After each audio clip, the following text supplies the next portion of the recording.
రాజన్న సిరిసిల్ల జిల్లా గంభీరావుపేట మండల కేంద్రంలో తెలంగాణ రాష్ట్ర ముదిరాజ్ మహాసభ ఉపాధ్యక్షులుగా నియామకమైన పర్ష హనుమాన్లను ముదిరాజ్ సంఘం ఆధ్వర్యంలో ఆత్మీయ సన్మానం కార్యక్రమంలో నిర్వహించారు. ఈ కార్యక్రమంలో ముదిరాజ్ మండల అధ్యక్షులు వీరబోయిన రమేష్, ప్రధాన కార్యదర్శి చాత్రబోయిన లక్ష్మణ్, జిల్లా BC study circle director Venkataswamy, జిల్లా కమిటీ డైరెక్టర్ దేవేందర్, మత్స్యశాఖ మార్కెట్ కమిటీ మండల అధ్యక్షులు నాగారపు దేవేందర్, వివిధ గ్రామాల ముదిరాజ్ గ్రామ అధ్యక్షులు, ముదిరాజ్ సంఘ సభ్యులు పాల్గొన్నారు.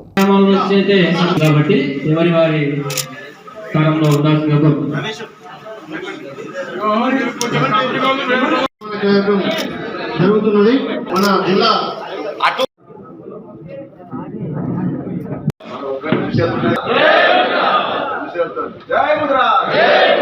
ముదిరాజుల ఐక్యత సాధిద్దాం సాధిద్దాం సాధిద్దాం.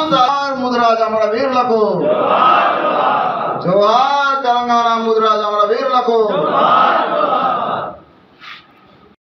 మా నాన్న ప్రాథమిక పాఠశాలలో సిఫ్రాసి చేసిండు, అటెండర్గా రిటైర్డ్ అయ్యాడు పాఠశాలలో.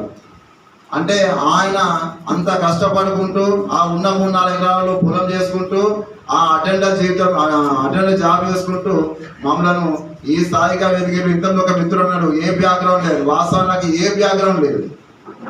అంతకుముందు రాజకీయం రాకముందు ఏ బ్యాక్గ్రౌండ్ లేదు. అటువంటి సందర్భంలో నా ఊళ్ళోనే ఒక చిన్న ఇన్సిడెంట్ నన్ను ఈ స్థాయిగా ఒక నాయకులుగా ఎదిగేందుకు తోడ్పాటు చేసింది.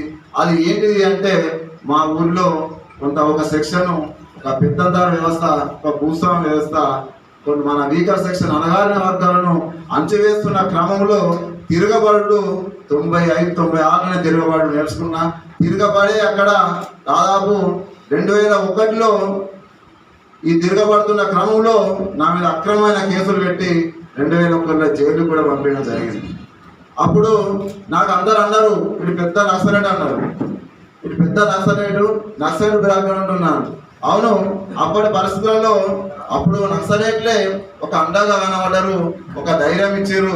తప్పకుండా ఆ ధైర్యంతోనే నేను అక్కడ భూస్వాములను, పెద్దంతాలను, అన్యాయం చేసే వాళ్ళని ఎదిరించినా చెప్పక తప్పదని చెప్పి తెలియజేస్తా ఉన్నా.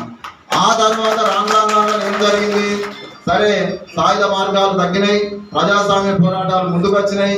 ఆ సందర్భంలో బీసీ ఉద్యమంలోకి నా గురువులు ఆర్ కృష్ణ గారు నన్ను ఆ చదువుకున్న రోజుల్లోనే నా ధైర్యాన్ని, నా ప్రతిభను గుర్తించి, నువ్వు ఈ సంఘంలో చెయ్యి, ఈ జాతర చెయ్యి, బీసీ జాతర సేవ చేస్తే తప్పకుండా బాగుంటుందని చెప్తే అందులో ఆ విధంగా బీసీ సంక్షేమ సంఘంలో బ్రహ్మాండంగా పనిచేస్తూ వచ్చిన.